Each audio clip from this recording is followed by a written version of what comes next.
All right, everyone, you know what the sound is. You hear the music. It means it's time for another episode 6 of the Just Shoot Me podcast. I am your co-host, Ché, a.k.a. Ché the Shooter. I'm Kristin. a.k.a.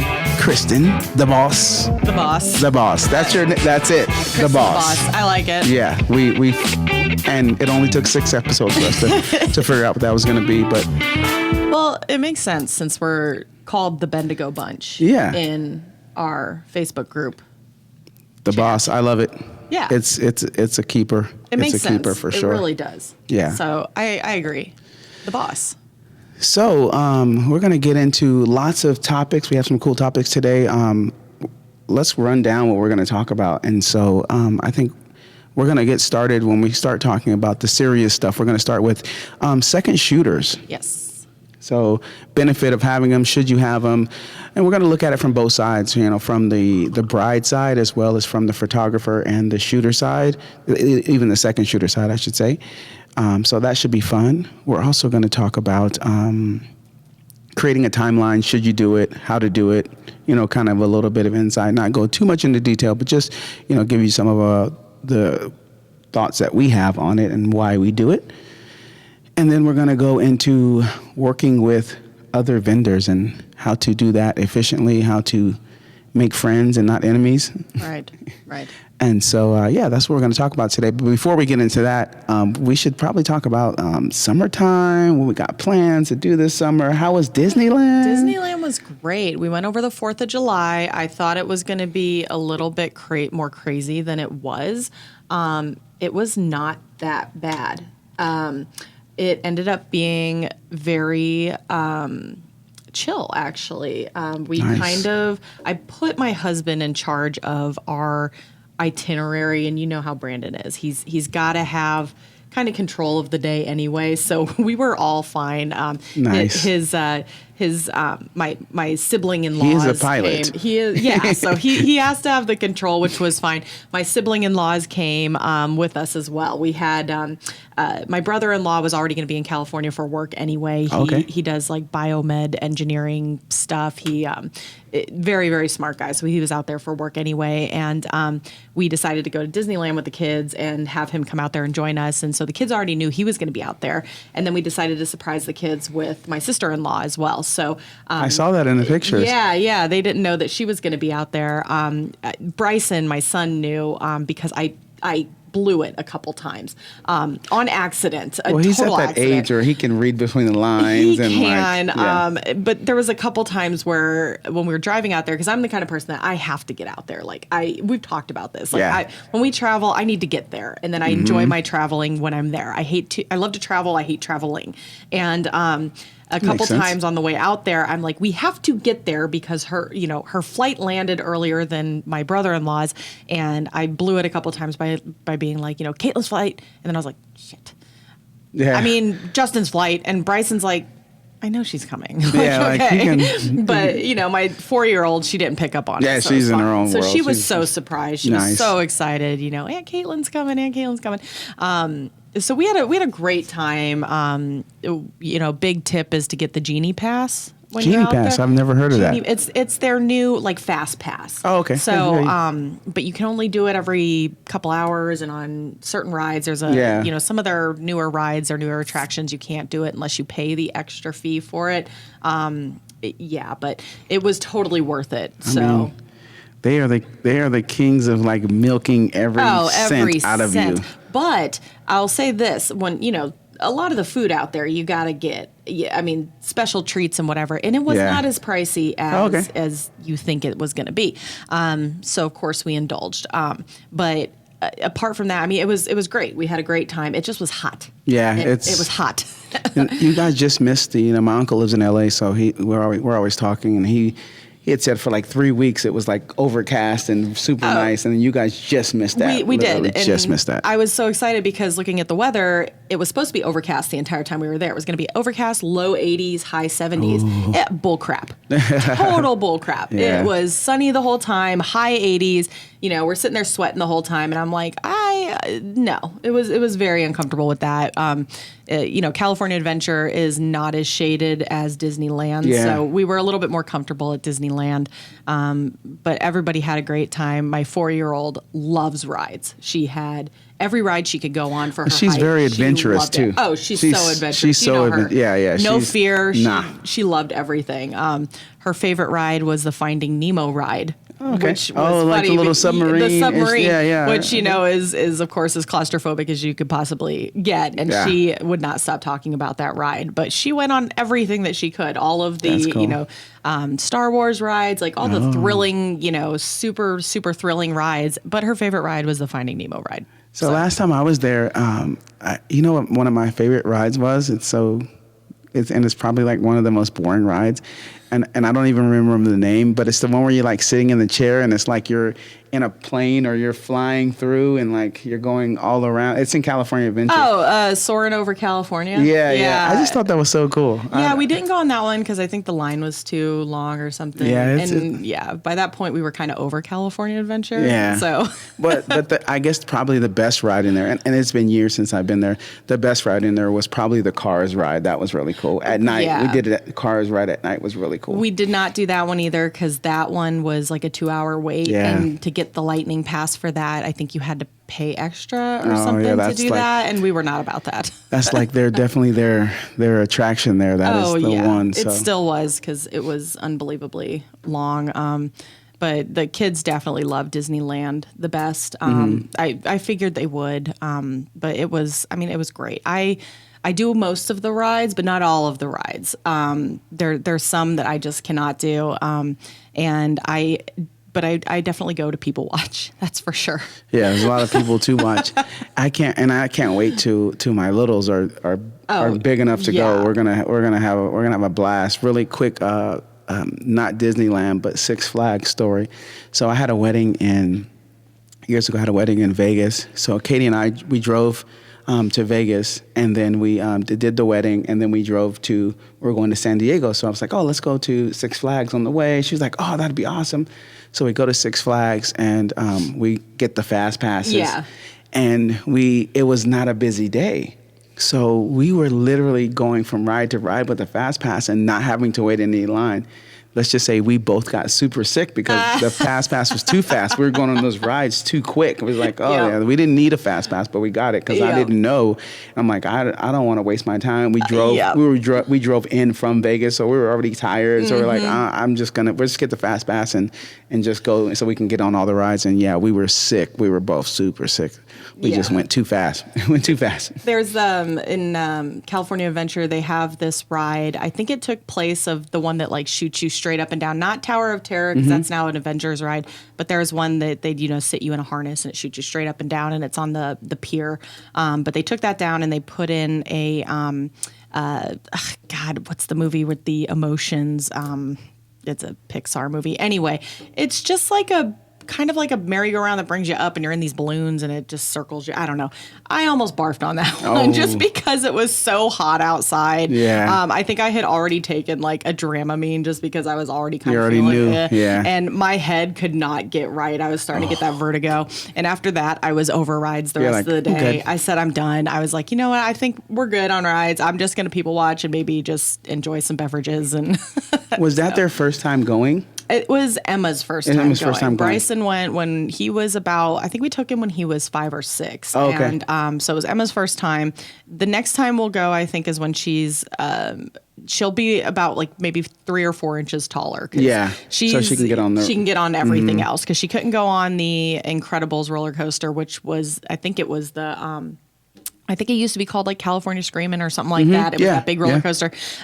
She really wanted to go on that, but she was a good like 4 inches too short. So couldn't go on that one. Couldn't go on a couple others. Some 6-inch stilettos, right? I mean, she was really upset she couldn't go on that, but we weren't going to try and stuff the shoes on that one. It's 4 inches. That's a long way. It was. That's a long way to. She loved everything else that she went on. Yeah. I mean, she went on like Haunted Mansion, and at first she was like, they're fake. What did she say? They're fake scary ghosts or something. Oh, and yeah, at first she's too like, smart for that. Right, she's too smart for that. Yeah. But she loved it. She had a great time. So. That's cool. Yeah, I'm so excited because I know that the kids are gonna love it when it's time. Especially Caleb. He loves Disney already. So he's gonna highlight though, and being a photographer, I wish I was better about catching the moments there, because they're going to have these amazing moments with the characters too. Yeah. But with her, I mean, this last year with Easter and the Easter Bunny, she wanted nothing to do with the Easter Bunny. So I didn't think she'd get as involved with the characters. So I didn't have my phone out the whole time. I left all my cameras at home, all of that. We were watching the parade, and Tinkerbell comes up to her, and I had my phone in my pocket, and Tinkerbell comes in, like, gives her a kiss, and Emma has her little hands in front of her face, like, so happy, so excited. She'd never shown any interest in Tinkerbell before.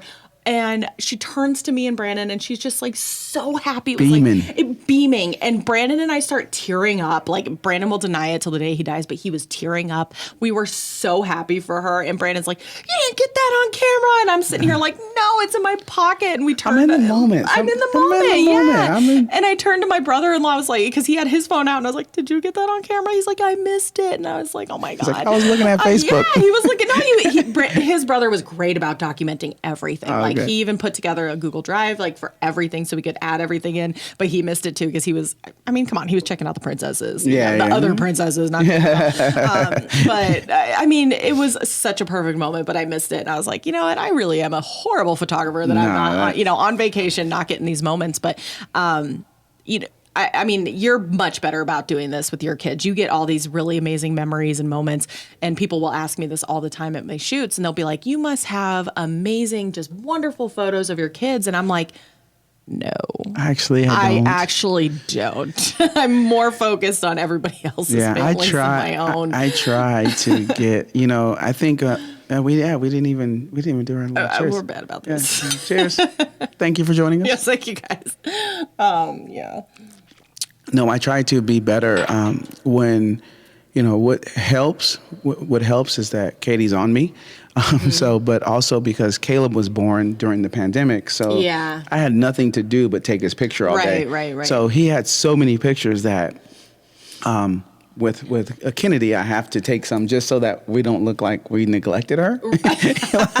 like, why does my brother have all these pictures and I have 3?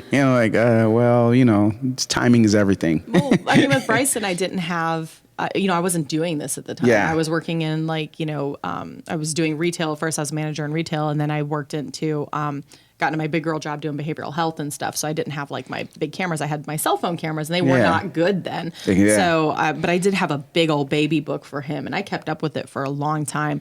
Emma, I've got nothing like that. Like, she's got Facebook. Like, she doesn't have her own Facebook, but she has like everything that I put of her on. Yeah, Facebook. She has her own Facebook. But yeah, it's I'm bad about it. I need to get better of it. I think I take Bryson, poor Bryson.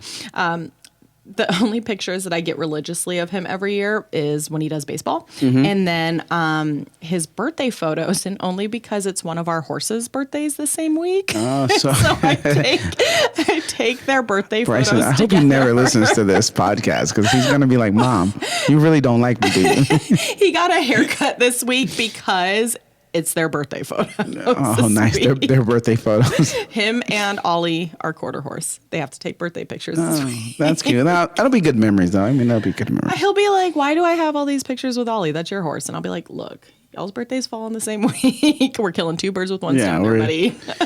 You're benefiting from this. Just know you probably wouldn't get pictures if it wasn't for Ollie. Look, right? I'm just saying. But we digress. So But yeah, I'm terrible about it. So we wanted to talk about the importance of second shooters. Yes. So one of the things that recently I did with my packages with weddings is I gave an option to include and disclude second shooters on a couple of my packages. Yeah. I wanted to make a budget-friendly option. And then as I'm sitting there thinking about it, I did this with all my packages. And then I changed them back. And I changed, except for one package. I rember we had that conversation. Yeah, at the wedding. I blamed Tim because, I understand budget, right? And I try and I do this to myself all the time. I fight with myself all the time on my packages. Like, do I want to offer something for everybody? Or do I want to be that photographer that needs to stick to my guns and know that I'm not for everybody because A, I know what I'm offering, B, I know the importance of what I'm offering, and, C, these are the only things that you take away forever from your wedding. You can't take away the cake forever. You can't take away the food forever. I mean, a lot of these people, I'm seeing people resell their dresses all the time. I mean, which is crazy to me. I mean, again, I get budget and I get, trying to recollect some money from your big day. Not everybody has $50,000 to throw away on one day, which unfortunately is kind of an average cost of a wedding nowadays. Yeah, once you add up everything, it definitely it gets crazy. But photo and video is the one thing, I mean, other than your husband, that you take away forever. And sometimes that doesn't always happen. Unfortunately, I'm not laughing at that. But unfortunately, the photo and video, I mean, that is the one thing that you take away. And a lot of people are cutting corners and cost on that when that should be the number one thing that you budget for, other than maybe venue. I looked at my packages and I decided okay, I need to add that second shooter back because I find such value in having two people there that day for many, many reasons. Many reasons. And I think we should discuss a lot of those reasons today because I don't think a lot of people understand why we have that. My number one reason, of course, is you get two sides to the story that day. And it's not necessarily, well, I guess maybe so, because everybody, again, does this so differently. You potentially get more photos back, yes, but you also get two different versions of your story. So ultimately, that's what we're doing that day. We're telling your wedding story. A good photographer is going to go from start to finish telling the story of your day, not just taking photos of you getting in a dress, taking photos of you walking down an aisle.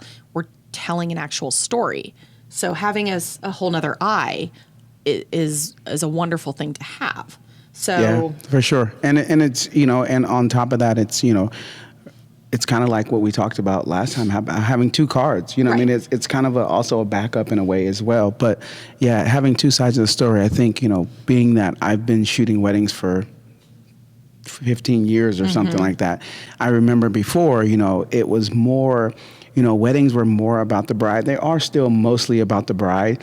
But now it's starting to be like they're about the bride and groom. Right. So now most grooms, not every groom is this way, but a lot of times they are putting in just as much effort in their groomsmen, whether it be their socks or their tuxes or their bow ties or their, they're putting in just as much effort to bring their guys together and get cool images as well. And so having a second shooter is really nice because now they get some of that, that shine too on the wedding day as well. Well, even the gifts that they give their groomsmen too are so cool. I've seen some of the most creative gifts. I've seen, you might have been there with me for this wedding, but the flasks where they had each individual groomsman etched on there in a caricature of their own, a caricature, but it was very cool because it was cartoony and it was very individualized. It was cool.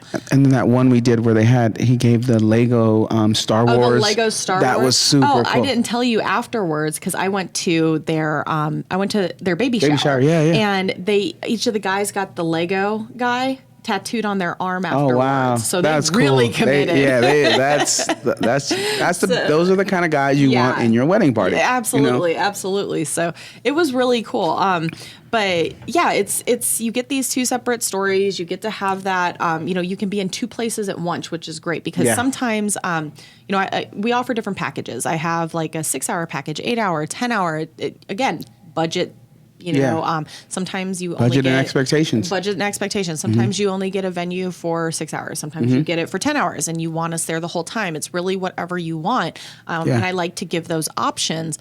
And if you have a 6-hour package, but I'm wanting to give you the best bang for your buck and you're wanting to get the most out of it, and I can't be in two places at once and I don't want to overexert myself. I want to send my second shooter over to the guys while I'm hanging out with you and getting you in your dress while he's getting his guys in their suit and stuff. I mean, that's another bonus. Sometimes timeline definitely permits that. You need a second because, and even sometimes, they're not even getting ready in the same location, so that's another thing. So there's there's definitely lots of benefits, and then Right. not even to mention ceremony stuff where you Oh, gosh, just yeah. never know what's going to happen with someone standing up or that kind of stuff. Right. So that is definitely from that side of things. Let's really quickly talk about the time, not having a second shooter, that side of it too. What happens if, and this has not happened, and is there wood over here? But that's not wood. God, not The chairs, yeah, not there we go. wood.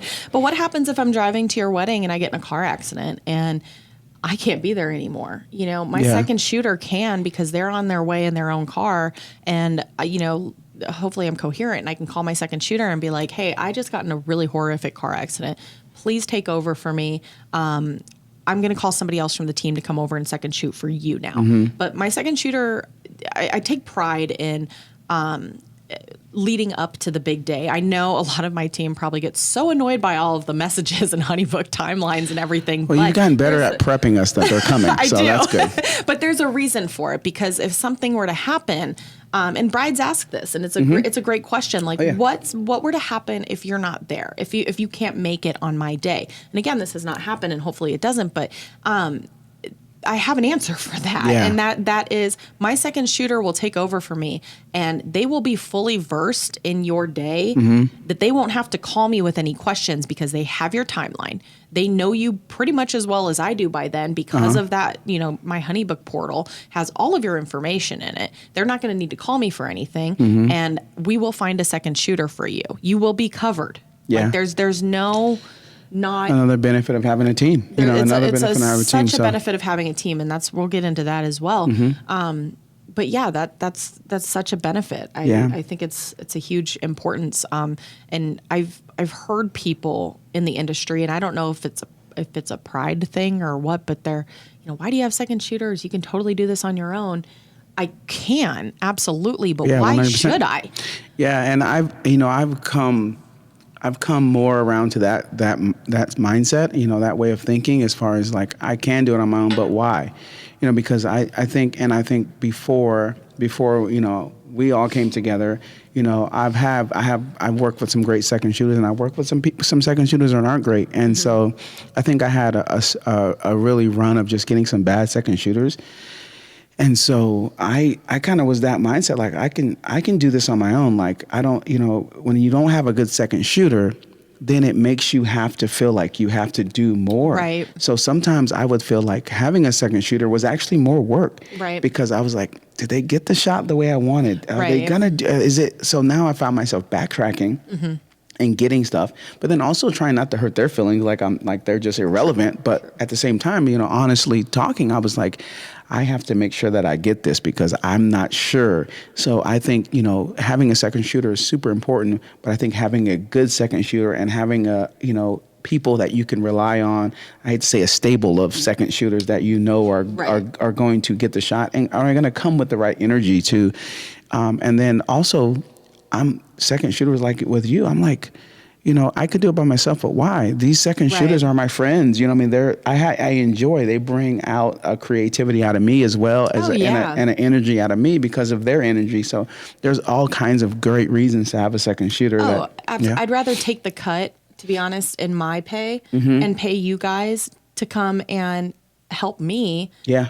And pay you I'm going to pay you to be my friend. No, I'm going to pay you to come and hang out and help me capture this amazing love story and get some amazing content for my couples. Yeah. And it really helps us, because it really puts a spark in us too. And I think it makes Absolutely. us do our job better. Yeah. We're going to give 110% regardless, Right. but having someone that you are a friend, or even just someone that you like, that, as a colleague that you respect and that you enjoy their work and enjoy their company, it's nice to have that there. And I've definitely, since we have the team, I've definitely found myself way more times than I did before, where I don't even, the package doesn't even require a second shooter. And you still bring and then I'm like, hey, let's, Steven, are you available? Tim, are you available? You know what I mean? Like, hey, come shoot with me, hang out. We'll get some great shots. And it's always been the right move to do. You know what I mean? It's always been good. So, second shooters are definitely super important in that aspect too. So right. Well, I think since putting together the team though too, so I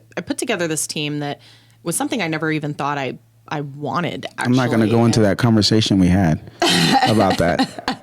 Well, I never thought, and I was being told to do this, numerous times, and by a couple of you guys, Cameron's like, put together this team, and I never really thought I wanted to do this. I thought it was going to be more stress, and it was just going to be just a lot more work, and it really hasn't. It's been a huge blessing, and the Bendigo Bunch, I guess we've aptly named, and it's been such a blessing, actually. I'm not having to go find these second shooters and wonder what I'm getting. And it's all of these very talented, amazing wedding photographers who do their own stuff. And it's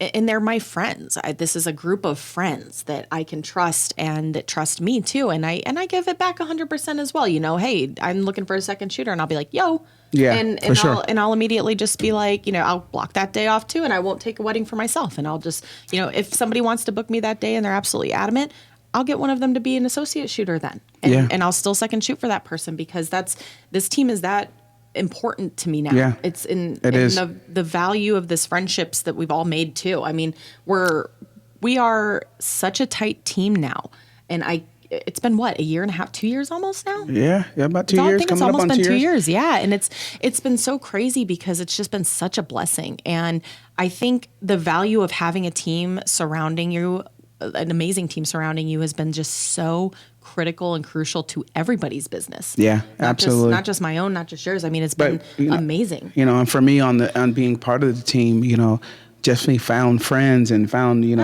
colleagues that are just as passionate and really care just as much as we do. I do. Oh yeah. And so that's always fun to be around as well. It really is, and we can totally. We communicate well. Yeah. We can dog on each other. Absolutely. Like it's nobody's business. And we have so much fun doing it knowing we're joking, It's like a family. We have this family, and I think it's just so important to have that, because it really makes us stronger. It really does. And I just feel like we have this amazing bond and unity. So if you're considering something like that, do it. It's awesome. It is awesome. And so really quick, before we go off of the second shooter thing, because we definitely have some other stuff to talk about, but let's quickly talk about, let's talk about second shooter on the photographer. So say we're talking to photographers who are watching this podcast, who are coming up and they want to be second shooters and wanting to know what it takes to be second shooters and what we're looking for in our second shooters, so to speak. Let's talk a little about that, because I think sometimes, and the reason why I want to say this is because sometimes I've worked with second shooters before where they come to second shoot and they have they have the skills and they have the somewhat the right mentality, but they're also coming in as like, this is my chance to build out my portfolio. Right. And so and so now they're shooting on top of you and not actually, it's not a team. It's not a team. Right. You know what I mean? And that's the biggest thing on a second shooter for me, is that it's a team effort. Like at this point, we're a team. We're trying to, you may not get the shot that you think you should get, but you're getting the shot that tells the story, that completes what the first shooter is doing. The second shooter is on that side doing it. So, second shooters, on my part, I'm going to say if you're second shooting for someone, don't think of it as as you're just going into trying to build your portfolio. Actually go into it trying, what can I do to help the first shooter, do the best that they can do as well, whether that be, making sure they don't leave their bag on the street. Oh, Ché.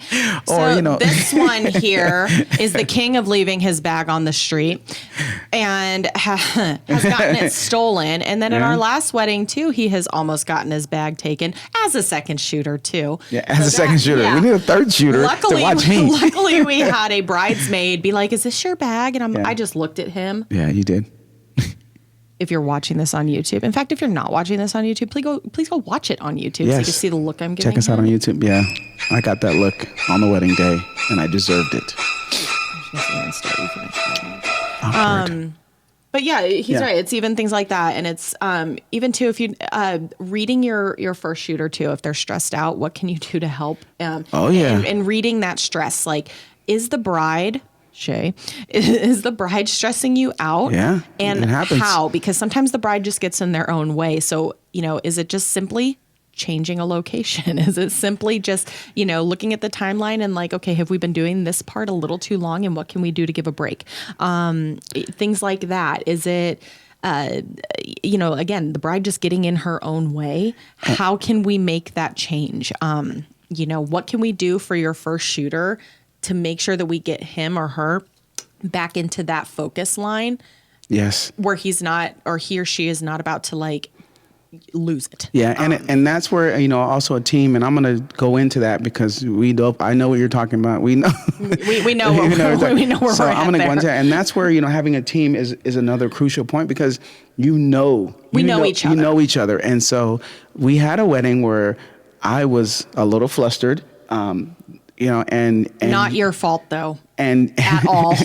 And you guys picked me up so good, like so awesome. Like it just gave me the confidence that I needed and kept me just level-headed because it was tough. And sometimes weddings are tough. It was a very, very tough, very, very tough day though in general. And it was everything the bride could do to get in her own way. Yeah. And it was very difficult to figure out how to get her out of her own way. Yeah. And she was one that would not. And you did everything possible to help. And you know what? End of the day, she got an amazing gallery. She did. You did absolutely everything and possible. And it was a team effort. If had I not had you guys there, it would have been it would have been it would have been a little rougher. That team, man. Yeah. That team and mentality. So, it's good. So we're saying this stuff, and it's not because we're just making up and saying what we think you want to hear. We're telling you these are real stories that happen to us when we're out shooting and doing weddings and stuff. So it's real. So definitely. Find yourself some good second shooters. Be a good second shooter. Find yourself a good team if you can, and.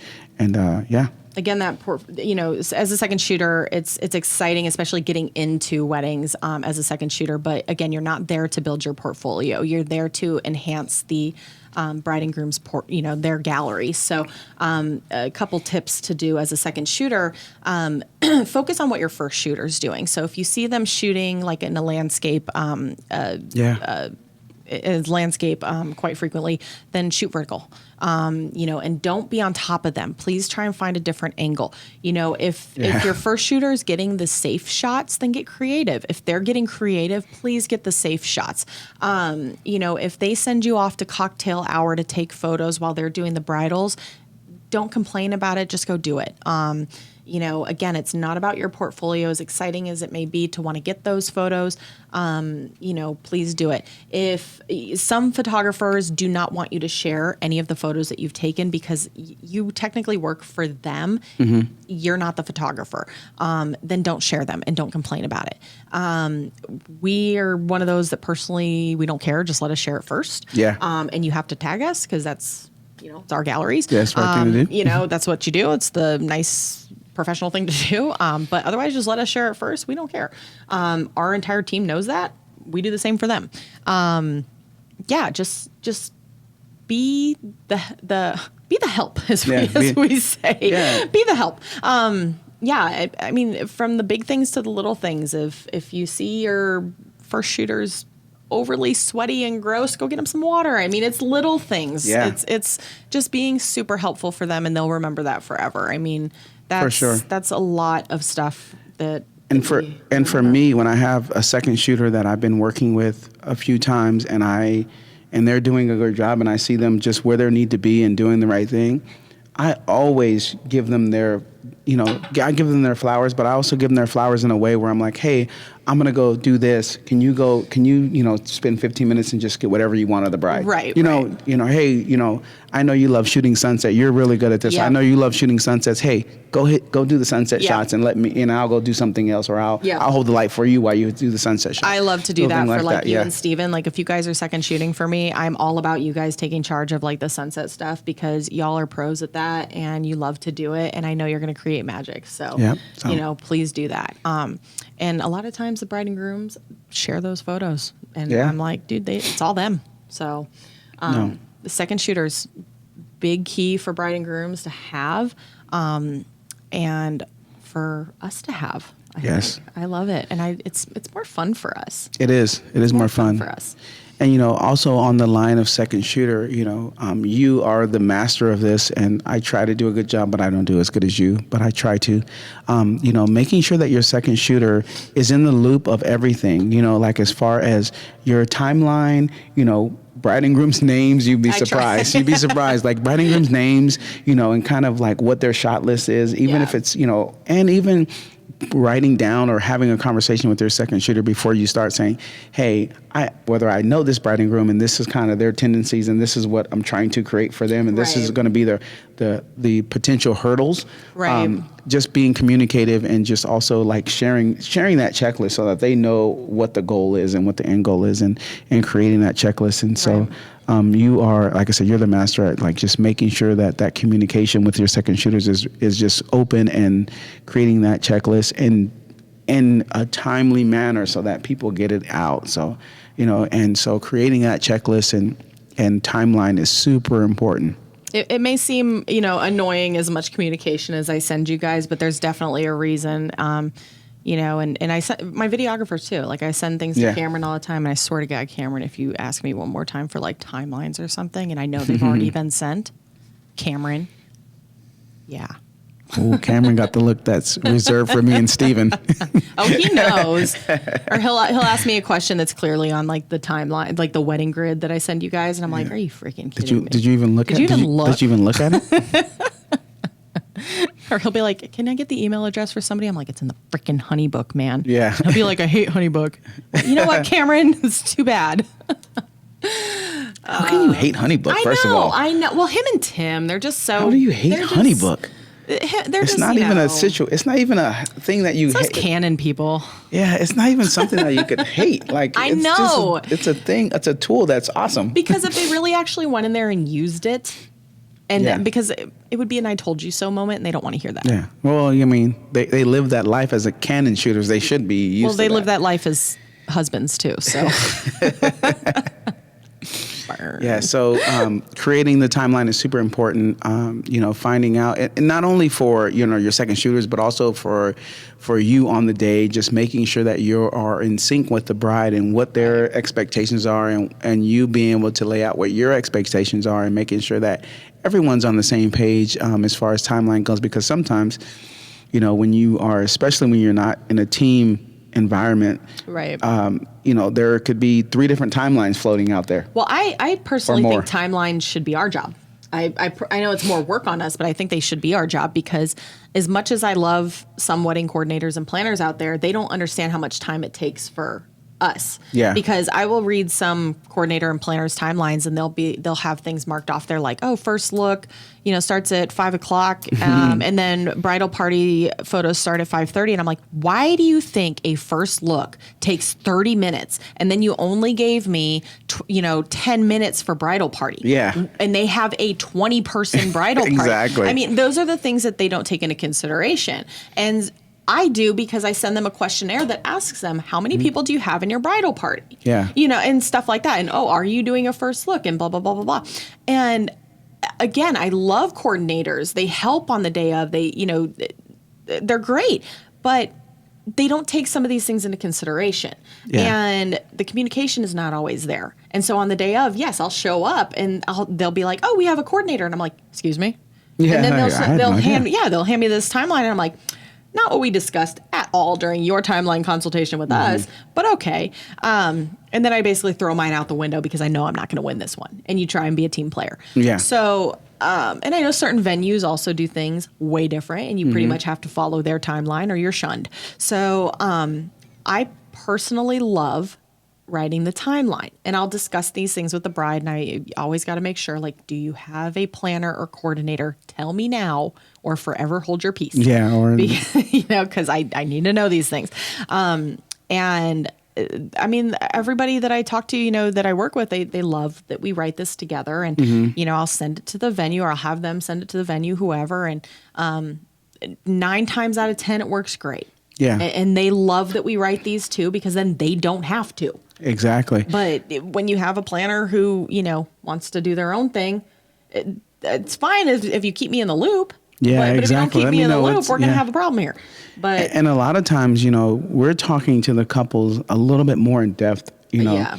And I know coordinators probably talk to the couples more, but I feel like as a photographer, from the planning to the wedding day, you're just, a lot of people don't realize back. You're like, if we're in an engagement session, we're having conversations. Oh, for sure. We're having real conversations about what they want, their expectations, and just Right. kind of getting to know them on a different level than just like only just talking business. Right. It's just the way it is. And then also on the wedding day, when they're, especially after the ceremony or even before the ceremony, if something's going bad, if they get their flowers and they're not what they wanted, we're the ones who know. We hear about it. We're right there in the mix of it, so we kind of know what's going on. Yeah. And then even after the wedding, when they see each other, after the ceremony, and we're taking those bridal portraits. If there's anything that they're not happy about, they're talking about it, and we're hearing it. You know what I mean? So we always have a little bit more insight to.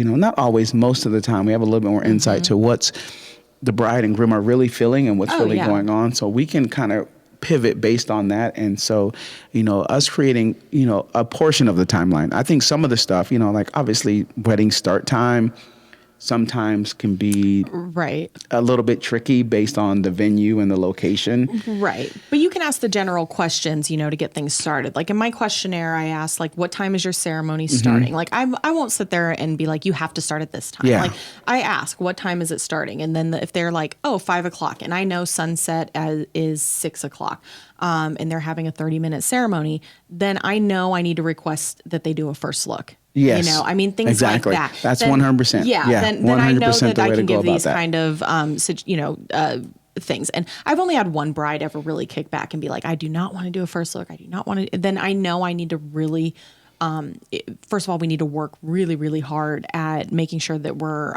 tiptoeing around certain things with the bride and making sure that people aren't seeing her because she's very traditional and like Yeah. stuff like that. So it's really learning how to read. And these are what people don't know or think about when they're like, I want to do weddings. And then they just jump into it. The intricacies. It's a lot of intricacies.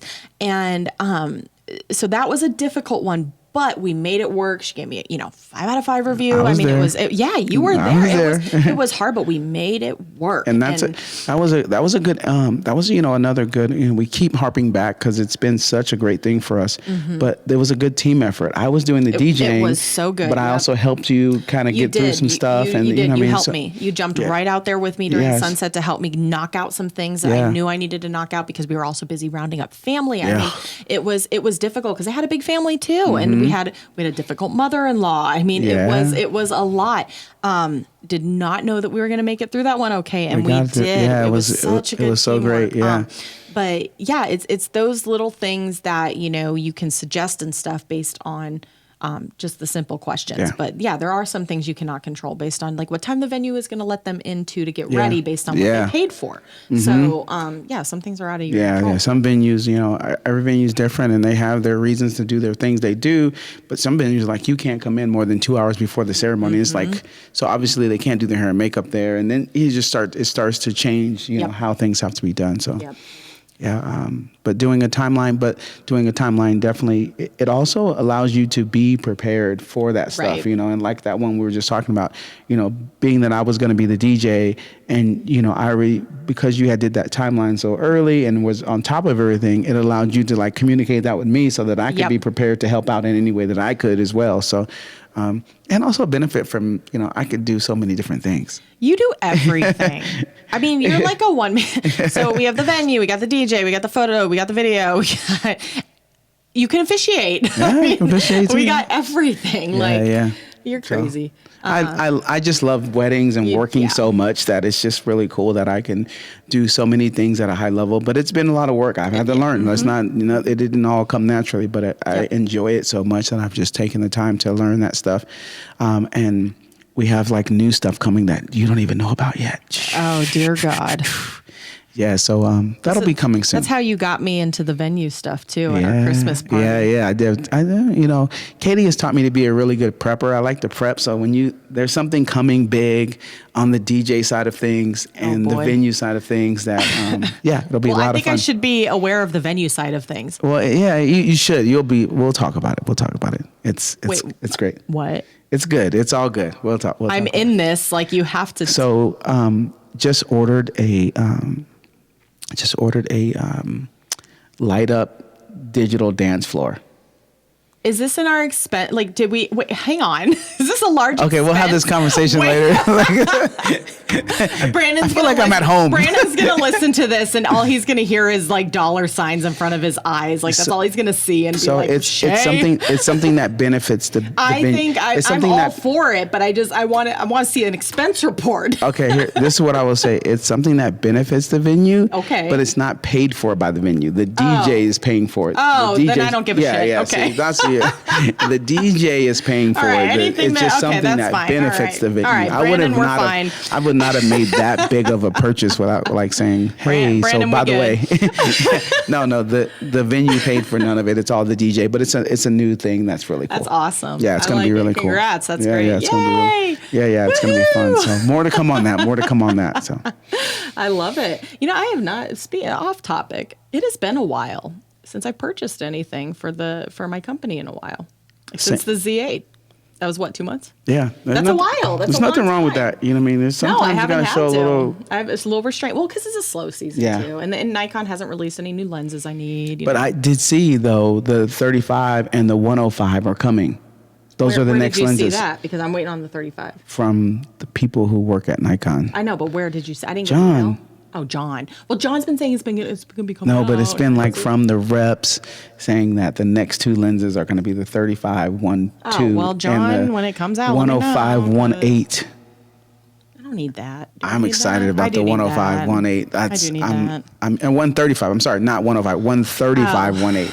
Oh, I guess I need that. Yeah, that's going to be a crazy lens. So, those are coming. But, Okay, well, I was doing so good, and then you just had to talk. Keep doing good until you don't do good anymore. Okay, well, all right. Well, it's about to be the busy season here soon. Yeah. 2 more months. And speaking of the busy season, meaning we're in the slow season now, and I'm actually really enjoying the slow season. Slow season is fun because the prep for, especially with the DJ stuff, I'm doing a whole lot with the DJ right now as far as getting new things and new processes in place. So it's really fun. Cameron's building a website.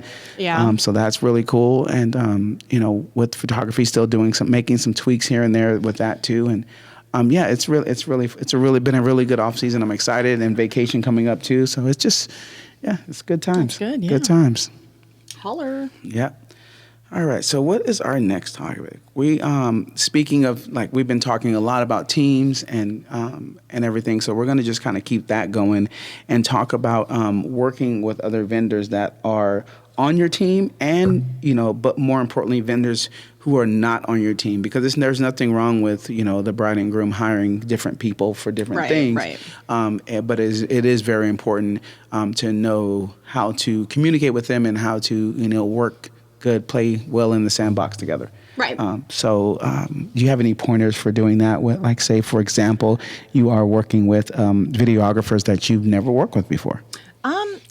I think a lot of it is just being open-minded. There's definitely in our industry the superiority complex, of course. Yeah. I've come across, I've been fortunate, very, very fortunate to come across a lot of amazing videographers and worked with them, and they've been great. There's been a few that, step on your toes and rearrange and do things differently that I've had to reach out to their the planners and stuff afterwards and be like, hey, not cool. Since you've organized all this, basically, if we work together in the future, I need you to please communicate this with this person a little bit better and understand that this is not how this goes. Generally, the photographer leads when it comes to a photographer-videographer relationship. I agree. In many reasons why, and we can get into that, but, with my team at least, that's pretty much the way it works. And it's not a superiority thing there. It's just, this is how our flow works. Cameron knows how I work. Cameron and his team, they know how I work. And we have a very good flow. I know what he needs. I know what they need. And I can direct that. And if I need to pause and ask, Cameron, are you missing something? And what do you need? We get it. Yeah, that's for sure. It. If I need to go back, we go back. It's fine. But I know what they need for their stuff. I know what areas to touch on for them, and that's fine. If a videographer comes in and rearranges something completely from what we have, then we have a problem, because I know the timelines. I work more with this bride and groom than they do. I've done their engagement sessions. I've done their timeline. The videographer's not. So that's typically why we kind of lead.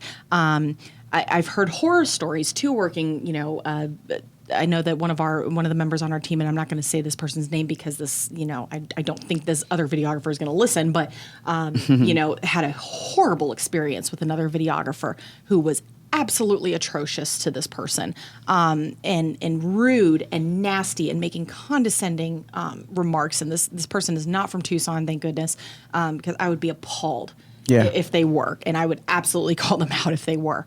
But it was a superiority complex thing. Little man syndrome almost. It was just atrocious. That's never good. It's never good. And it was just atrocious. And, if I was there that day, you guarantee there would have been words. Mama Bear would have come out. Oh, yeah. I protect my team like they're my own children. And I would have absolutely come out. I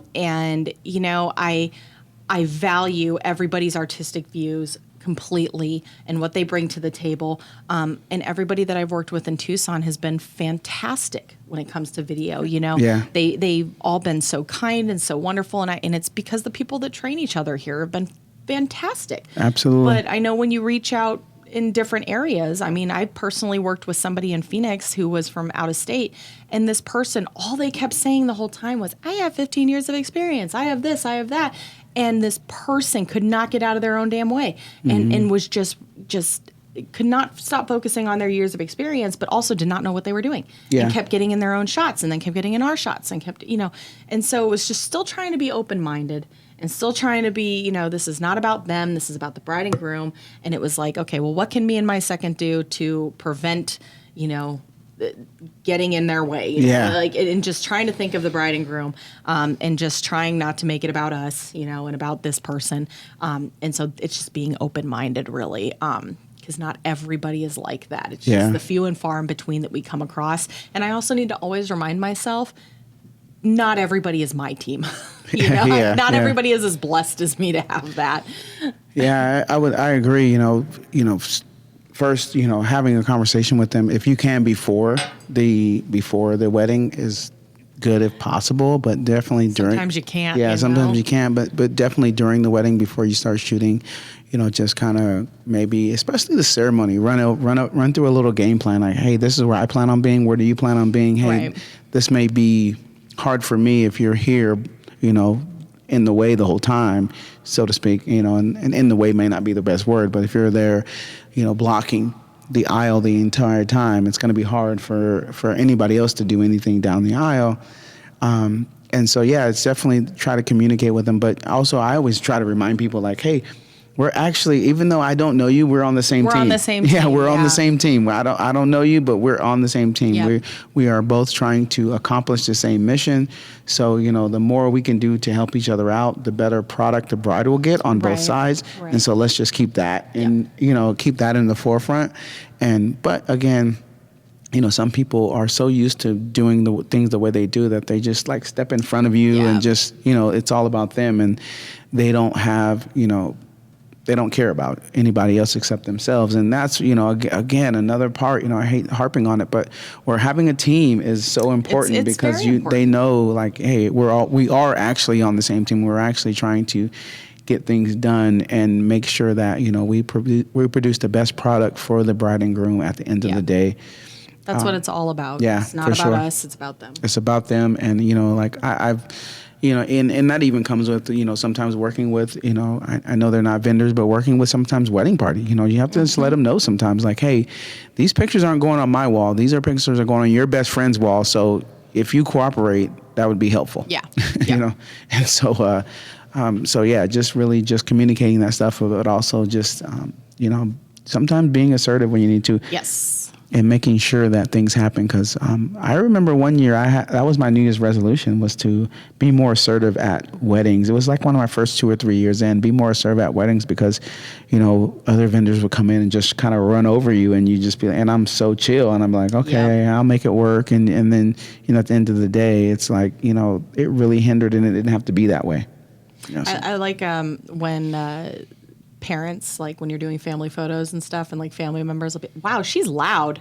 I'm like, yes, I am. Yeah. Or, oh, she's bossy. And I'll be like, yes, I am. Yeah. I'm trying to get these done so I can get you to cocktail hour. Do you want to go to cocktail hour? And they'll be like, yes, ma'am. And I'm like, yes. Okay, well, then listen, please. Yeah, let's go. The sooner we get this done, the sooner you guys can go drink. Exactly. That is the ultimate goal, right? So then, okay, let's listen, please. Let's listen. But yeah, so, you know, just whenever you work with a team and you know, as much as we're talking about our experiences with this, it works both ways. We, you know, if you are that person on the other side of it, you know, try to be mindful of all the things that we're talking about too, is that we're on the same team, and try to be accommodating as much as you can, but also just communicate, you know, that, you know, this is what this is what I'm trying to do. And so if we can work together to make sure we both get what we want, that would be ideal. Yes. And just try to diffuse the situation, you know, not the situation, but try to, you know, create a friendship or a commonalities, you know, as soon as you can at the event, so that, you know, you can, you know, work together harmoniously. Yes. Yes. I don't know if I've ever even said that word, harmoniously. Harmoniously? Yeah, I like it. When we were so this was funny. We'll kind of wrap up here. Yeah. When we were in Disney, we ran into, this is such a small world, friends of ours that my husband was in pilot training with from Norway. Oh, wow. Right. So they're back at flying F-35s. And he brought his girlfriend out to Disney because I guess last time we saw him, we were talking about how we were going to go to Disney. And so we met up with them and spent like half the day with them. And I taught him the word concoctions. Concoctions. And so he was using that the rest of the day. And we went to Olga's Cantina in Star Wars Land, which was just so cool. Star Wars Land was so cool. And he kept trying to use that. And so he asked the bartender, what is your favorite concoction? That's a perfect way to use that. And the guy just kind of looked at him, and I was like, dude, just order what drink you want, man. And he was like, what if I went to like a waiter and I wanted to order some food? And I was like, can you use the word concoction? And I said, don't do that. Don't do that. Nah. But at the bar, concoction is concoction. I said, you can use that at a bar. I said, you can use it for food, but people are probably going to look at you a little weirder. Yeah. So yeah, it was cool. It was fun. But yeah, small world, right? Yeah, that is crazy. I mean, you just never know. And we had him ride the small world ride too. It's a small world. And we told him they sang it in Norwegian just so he would go on it. And he was like, they did not, after 10 minutes on the ride, they did not sing it in Norwegian. My bad. And I was like, oh, well, you got out of the heat though, right? Yeah, exactly. So that's it. I love that. I love Small World at night. It glows. It's Brandon's dad's favorite ride. I can see why. It's just really chill. And it's long. You just kind of chill. I didn't realize how long it was. Yeah, we had my sister-in-law record it though to see how long it was. 10 minutes. Yeah, 10 minutes. I got some of my favorite pictures with my cell phone on that ride at night. It was such a cool time. So yeah. My favorite, I think, is Pirates. Might be one of my favorites. Pirates of the Caribbean. Yeah. That or Thunder Mountain, the Thunder Railroad. Oh yeah, Thunder Railroad is a little bumpy for me. It's good. It's a little bumpy, but yeah, it's good. Emma loved that one. Yeah. Do they even have Space Mountain anymore? Of course they have. Space Mountain. I remember. Well, we could go on about this. I remember the first time I went to Disneyland when I was a kid. My grandma took me and my uncle, and a Space Mountain. I was so scared, but it was like a fun scared. Right. Yeah. I was like, why is it so dark in here? Why can't I see anything? Right. And it was like so awesome, and I like wanted to go on like 100 times. Emma loved that one. I think that was in the late 80s. Bryson loved the California Adventure, the Goofy's test pilot roller coaster or whatever. Oh, I don't know that one. He went on that one on the individual line. He just kept going on and on. Oh, nice. While the rest of us were getting food. Yeah. He just kept going on. Like, I got this. I know. I was like, I'll go on the food. I'll get in the food lines. Those are my jams. Yeah, yeah, food's good. Oh yeah, that pineapple whip and stuff. Oh, we got Dole Whip. We got you gotta get the whip. You gotta get and the the whip. pretzels. Yeah, yeah. So yeah, well, I'm looking forward to it. Caleb, grow up a little faster. I know. Get bigger, we'll faster. Go together. We'll all go that'd together. be cool. That'd be a lot of fun. Yeah, because by the time Emma's like ready to be riding all the rides, she'll take the kids' hands too, and she'll love to like go on all the stuff with them. And that'll be a lot of fun. She would love it. Oh, she would. I am down. We are down. We are down. Let's do it. So, but speaking of kids, I have to go pick up kids right now. So yeah. Got one of them in gymnastics, the other one's at baseball camp. Good times right now. So nice. But all right. Well, thank you guys all. If you haven't subscribed, if you haven't, hit the liked bell icon, all those things, please do so. We would really appreciate it. And we'll see you next time. Have fun on your trip. You too. I came back. Yeah, you came back. You had fun. Now I'm going to have fun. I'm looking forward to see the grandbaby and see the daughter and for all the kids to be together. Yes. It's going to be a lot of fun. Thanks, guys, for joining us. We'll see you later. Yep. Cheers. Cheers.